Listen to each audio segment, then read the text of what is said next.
mahirap ba daw magsimula sa OBA at kung kailangan ba daw mag-invite at kung malaki ba daw ang puhunan para makapag-business?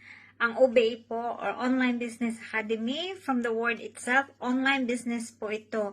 Pag sinaming business, may puhunan po. Ang kagandahan, since online po ito, hindi mo kailangan magbenta ng products or invite or magkaroon ng sales quota para lang kumita. Ang gagawin mo lang ay kailangan mo lang maging coachable para matutunan mo ang online business at kahit wala kang experience ay pwede mong gawin. Sa isang gaya ko po na OFW dito sa Bahrain, nagsimula po ako dito sa online business nang wala pong experience at part-time ko lang po ginagawa ang business. Ngayon kumikita na po tayo.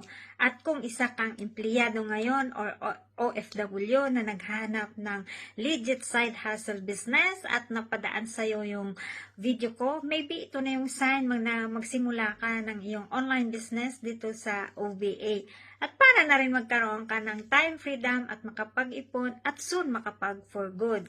At para mag-guide kita ng step by step mong gagawin, ang kailangan mo lang mag-follow ka sa akin o mag-direct message at see you guys sa inbox.